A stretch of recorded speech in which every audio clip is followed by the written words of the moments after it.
ನಮಸ್ಕಾರಗಳು ಸ್ನೇಹಿತರೆ. ಸ್ಯಾಂಡಲ್‌ವುಡ್‌ನ ಡಿಂಪಲ್ ಕ್ವೀನ್ ರಚಿತಾ ರಾಮ್ ಈಗ ಹೊಸ ವಿವಾದವೊಂದರಲ್ಲಿ ಸಿಲುಕಿದ್ದಾರೆ. ನಟ ದರ್ಶನ್ ರವರ ನಂತರ ಈಗ ಮೀಡಿಯಾಗಳು ರಚಿತಾ ರಾಮ್ ಅವರನ್ನ ಟಾರ್ಗೆಟ್ ಮಾಡ್ತಿವೆಯೇ? ಅಸಲಿಗೆ ರಚಿತಾ ರಾಮ್ ಅವರು ಹೆಲ್ಮೆಟ್ ಧರಿಸದೆ ಬೈಕ್ ಓಡಿಸಿದ್ದು ಎಲ್ಲಿ?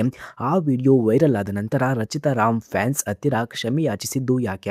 ಈ ಘಟನೆಯ ಹಿಂದಿರುವಂತಹ ಪಕ್ಕಾ ಇನ್ಫಾರ್ಮೇಷನ್ ಇಲ್ಲಿದೆ ನೋಡಿ.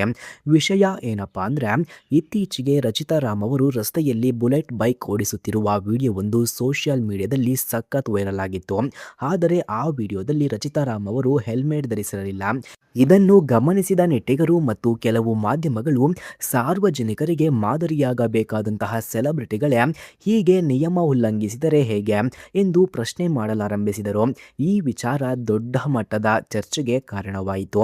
ವಿವಾದ ದೊಡ್ಡದಾಗಿದ್ದಂತೆಯೇ ರಚಿತಾ ರಾಮ್ ಅವರು ಸುಮ್ಮನೆ ಕೂರಲಿಲ್ಲ. ಅವರು ತಕ್ಷಣವೇ ತಮ್ಮ ತಪ್ಪನ್ನ ಒಪ್ಪಿಕೊಂಡು ಅಭಿಮಾನಿಗಳಿಗೆ ಸ್ಪಷ್ಟನೆಯನ್ನ ನೀಡಿದ್ದಾರೆ. ಅದು ಒಂದು ಶೂಟಿಂಗ್ ಸಮಯದ ದೃಶ್ಯವಾಗಿತ್ತು ಅಥವಾ ಆ ಕ್ಷಣದ ಉತ್ಸಾಹದಲ್ಲಿ ಮಾಡಿದ ತಪ್ಪಿರಬಹುದು. ಆದರೆ ಹೆಲ್ಮೆಟ್ ಧರಿಸದಿರುವುದು ತಪ್ಪು ಎಂದು ಅವರು ಬಹಿರಂಗವಾಗಿ ಒಪ್ಪಿಕೊಂಡಿದ್ದಾರೆ.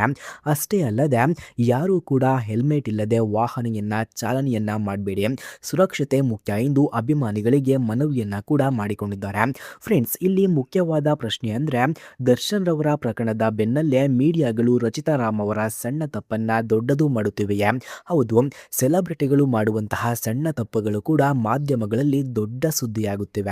ಆದರೆ ರಚಿತಾ ರಾಮ್ ಅವರು ಜವಾಬ್ದಾರಿಯುತವಾಗಿ ಕ್ಷಮೆಯನ್ನ ಯಾಚಿಸಿರುವುದು ಅವರ ಪಕ್ವತೆಯನ್ನ ತೋರಿಸುತ್ತದೆ. ಸಣ್ಣ ಪುಟ್ಟ ವಿಚಾರಗಳನ್ನ ವಿವಾದ ಮಾಡುವುದಕ್ಕಿಂತ ಅದರಲ್ಲಿ ಕಲಿಯುವ ಪಾಠ ಮುಖ್ಯ ಎಂಬುದು ಅಭಿಮಾನಿಗಳ ವಾದ ಕೂಡ ಆಗಿದೆ.